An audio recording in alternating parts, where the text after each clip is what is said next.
My number 3 is the aforementioned Until Dawn. Shall I go ahead and talk about it? Go, yeah, sure. Right, so this is I'm sure people who listen to this podcast would be aware of what it is. But anyway, it is the kind of interactive adventure / interactive movie type thing, which is basically your teen horror slasher, done in a kind of David Cage, Quantic Dream style, where a bunch of kids, for some stupid reason, end up in this rather nice house, and then sort of assorted grounds around the house up in the mountains in America, and there may or may not be some killers on the loose. And it's all about trying to keep the squad of people alive by making choices along the way, and it kind of is what it is. It's very self-explanatory, to be honest, and it's a bit of a riot, to be honest. It's incredibly well made in terms of how it looks, like the sort of fidelity of the characters. It has Hayden Panettiere from Heroes, and is that one of the Klitschko's wives? She is, isn't she? Yeah, someone told me that the other day. I believe it. I don't know which one. And the guy from, is it Mr. Robot? I don't know his name. Just a few famous people are in it, and some other actors as well, all of which do a bang-up job, really. The sort of facial capture is almost perfect. Their teeth are a little bit funny, but sort of up there with the LA Noirs of this world, and the performance capture's bang on, generally. And it's just, you get sucked in. It just feels like you're inside a movie, type of movie that you've seen a million versions of, from I Know What You Did Last Summer to just all that type of thing. But I must admit, as the game progresses and as the story progresses, it gets a little bit more interesting than that. And in between each section, basically you're trying to keep this lot alive until dawn.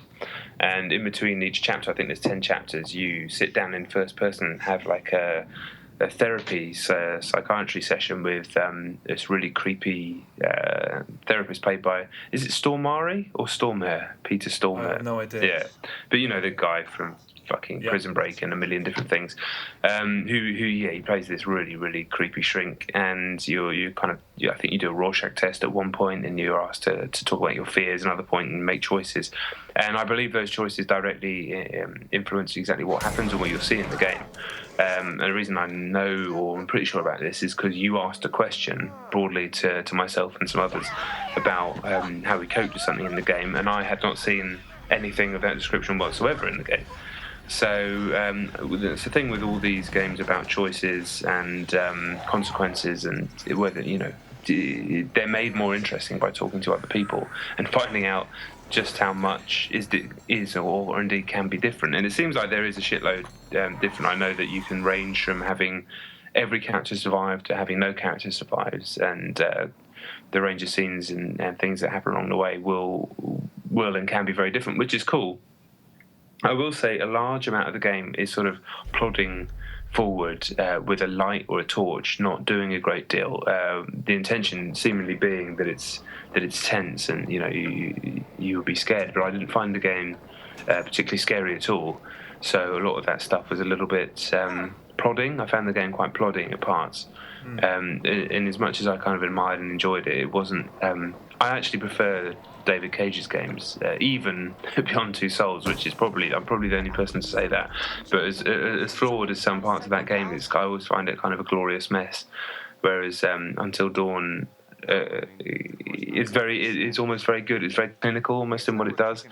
And having seen many of those films that it kind of plays off of, it never really got me on an emotional level, or a visceral level. I was more just kind of standoffishly going, this is impressive, I'm enjoying myself, but it never really got me. Whereas even some scenes in Beyond Two Souls, some of them are as daft as they were, some other ones are actually really quite effective. So and I think Heavy Rain's a better game. But that being said, I do really enjoy Until Dawn. I think it's it's a sort of a really cool PlayStation exclusive in a year where there aren't that many of those.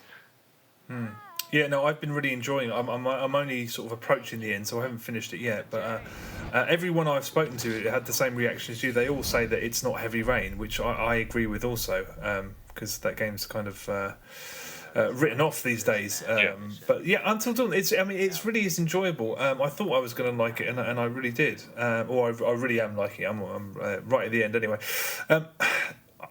Would you play it again? The thing about being sort of made aware of how different the game can go, it sort of implies that you're supposed to play it more than once, and I don't think I could play through this again. Just because so much of it is plodding, like I say. I mean, there's always going to be large sections of the game where you're just walking, waiting for something to happen. And I played most of it with my wife, and she bought every jump scare. You know, it really got to her. But I'm not trying to be some hard guy. Horror movies definitely do affect me, but this one just didn't.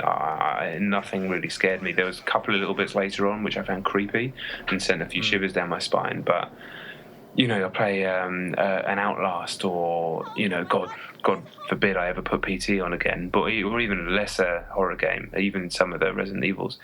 When you are, the moments where it is ratcheting up the tension and you are walking through something, expecting something to happen with that sense of dread, that definitely gets to me in many, many games.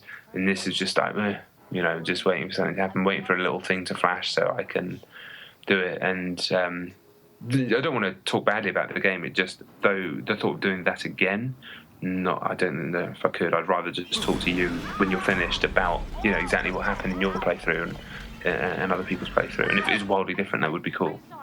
I was just curious about how much, you know, the conversations with the Shrink are inspired by the Silent Hill. What was it called? Shattered Memories. Shattered Memories, that's right. It was very heavily inspired by that, but that seemed much cleverer, and what it was doing was much more obvious, and I think that was a good thing. You know, I remember we had a conversation about how it asked us a very, very a question about marriage, I think, and what that changed was that your police officer was a very, very stern-looking brunette woman, and I had a blonde, buxom woman who was, you know, twiddling her fingers in her hair and stuff. I can't see changes like that being made. I mean, they ask you, what do you find scarier, an empty warehouse or a scarecrow and stuff like that? And I haven't seen any evidence of how that affects. You got that right? Yeah, I think so. I can't remember. Yeah, I'm pretty sure it was that. I'm sure some of those things change, but there was a certain thing that is in your game that wasn't in my game at all. Did you find many of those fortune totems? Yeah, quite a lot. They interested me because they show you premonitions of things that could happen, and they were fun because when you tried to prevent something you saw happening in a premonition, it felt like the game was playing you, because sometimes you'd try to avoid something happening, and then you would, and then other times you'd make it happen by trying to avoid it. So it's, you know, you felt like you were you were kind of meant to relish your position as a puppet master. Yeah, definitely. Yeah, I mean, was it me, or were the female character models so much better than the male ones? I thought there was a massive difference. The male actors looked kind of skittish and badly rendered a lot of the time, whereas the girls, the animation just looked more polished. Maybe the female actors are just better than the guys, but I never really. I can't say I noticed, to be honest, because I thought Hayden Panettiere's teeth were weird. So yeah, I never really noticed that.